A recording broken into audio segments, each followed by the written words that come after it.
కాకినాడ జిల్లాలో దొంగలు రెచ్చిపోయారు. ఎవరు ఊహించని విధంగా పెద్దాపురం ఆర్డీఓ కృష్ణమూర్తి నివాసాన్ని టార్గెట్ చేశారు. కుటుంబ సభ్యులు ఇంట్లో నిద్రిస్తున్న సమయంలో అర్ధరాత్రి దుండగులు ఇంట్లోకి చొరబడి చోరీకి పాల్పడ్డారు. బీర్వాలో ఉన్న సుమారు 15 తులాల బంగారం, 70,000 రూపాయల నగదు అపహరించారు. ఉదయం నిద్రలేచిన కుటుంబ సభ్యులు ఇంట్లో వస్తువులు చిందరవందరగా ఉండటాన్ని గమనించి పోలీసులకు సమాచారం అందించారు. విషయం తెలుసుకున్న పోలీసులు వెంటనే ఘటనా స్థలానికి చేరుకుని వివరాలు సేకరించారు. ఆర్డీఓ నివాసంలో చోరీ జరగడంతో కేసును సీరియస్గా తీసుకున్న అధికారులు క్లూస్ టీంను రంగంలోకి దించారు. దొంగలు ఇంట్లోకి ఎలా ప్రవేశించారు, ఎలాంటి ఆధారాలు వదిలి వెళ్లారా అనే కోణంలో పరిశీలన కొనసాగుతోంది. ఇంటి పరిసరాలు, కాలనీ మార్గాల్లోని సీసీటీవీ ఫుటేజీలను పోలీసులు పరిశీలిస్తున్నారు. తెలిసిన వారి ప్రమేయమా లేక పాత నేరస్తులపైన అనే కోణాల్లో దర్యాప్తు కొనసాగిస్తూ నిందితులను త్వరగా పట్టుకునేందుకు పోలీసులు చర్యలు చేపట్టారు.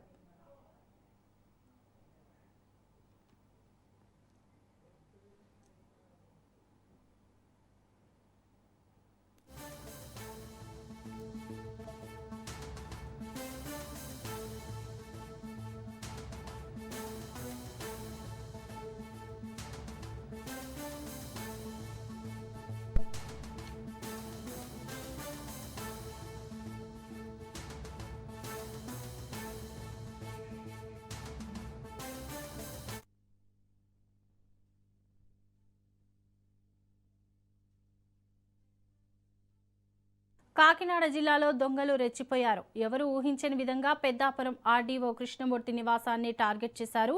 కుటుంబ సభ్యులు ఇంట్లో నిద్రిస్తున్న సమయంలో అర్ధరాత్రి దుండగులు ఇంట్లోకి చొరబడి చోరీకి పాల్పడ్డారు. బీర్వాలో ఉన్న సుమారు 15 తులాల బంగారం, 70,000 రూపాయల నగదును అపహరించారు.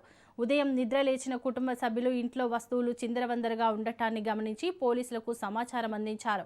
విషయం తెలుసుకున్న పోలీసులు వెంటనే ఘటనా స్థలానికి చేరుకుని వివరాలు సేకరించారు. ఆర్డీఓ నివాసంలో చోరీ జరగడంతో కేసును సీరియస్గా తీసుకున్న అధికారులు క్లూస్ టీంను రంగంలోకి దించారు. దొంగలు ఇంట్లోకి ఎలా ప్రవేశించారు, ఎలాంటి ఆధారాలు వదిలి వెళ్లారా అనే కోణంలో పరిశీలన కొనసాగుతోంది.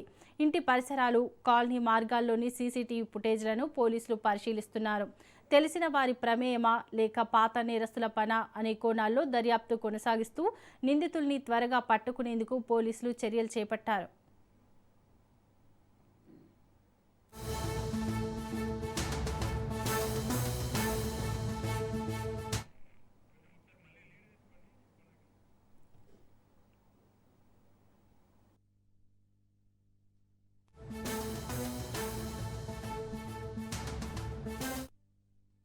కాకినాడ జిల్లాలో దొంగలు రెచ్చిపోయారు. ఎవరు ఊహించని విధంగా పెద్దాపురం ఆర్డీఓ కృష్ణమూర్తి నివాసాన్ని టార్గెట్ చేశారు.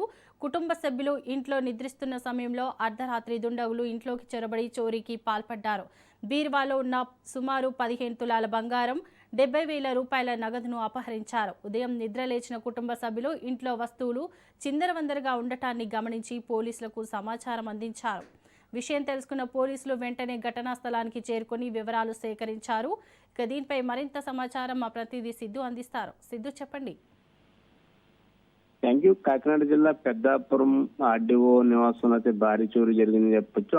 ఆర్డీఓ కృష్ణమూర్తితో పాటు కుటుంబ సభ్యులు ఇంట్లో ఉండగానే దొంగతనం పాల్పడ్డారని చెప్పొచ్చు. ఆర్డీఓ ఇంటిని టార్గెట్ చేశారు. రాత్రి కుటుంబ సభ్యులంతా ఇంట్లో నిద్రిస్తున్న సమయంలో దండుగులు గుట్టు చప్పుడు కాకుండా లోపలకు ప్రవేశించి ఈ ఇంటి సభ్యులు గాడి నిద్ర ఉన్న సమను చూసి అత్యంత చాకచక్యంగా చోరీకి పాల్పడ్డారని చెప్పొచ్చు. బీరువాలో ఉన్న సుమారు 15 తులాల బంగారంతో పాటు 70,000 రూపాయల నగదులు కూడా అపహరించినట్టు ఉదయం ఆర్డీఓ కృష్ణమూర్తి కుటుంబ సభ్యులు ఇంట్లో నిద్రలేచిన వెంటనే ఇంట్లో వస్తువులు చంద్రభద్రంగా ఉండడంతో పోలీసులు వెంటనే ఫిర్యాదు చేశారని చెప్పొచ్చు. అయితే సమాచారం అందుకున్న పోలీసులు అయితే హఠావుతున్న సంఘటన స్థలం చేరుకున్నారు. సాక్షితో ఆర్డీఓ ఇంట్లోనే చోరీ జరగడంతో పోలీసులు యంత్రాంగం అప్రమత్తమని చెప్పొచ్చు. కేసును సీరియస్ గా తీసుకున్న అధికారులు వెంటనే క్రైమ్ పోలీసుల్ని క్రూజ్ టీమ్ రంగంలోకి దించారని చెప్పొచ్చు. అదే క్రూజ్ టీమ్ సిబ్బంది ఆర్డీఓ ఇంట్లో అనుమానం క్షుణ్ణంగా పరిశీలిస్తారని చెప్పొచ్చు. దొంగలు ఇంట్లోకి ఎక్కడి నుంచి ప్రవేశించారు అనే కోణంలో ఆధారాలు సేకరిస్తున్నారని చెప్పొచ్చు. బీరువా తలుపులు, కిటికీల వద్ద ఏలిముద్రలు కూడా సేకరిస్తున్నారని చెప్పొచ్చు క్రూజ్ టీమ్. ఇంటి పరిసర ప్రాంతాలతో పాటు కాలనీలోకి వెళ్లే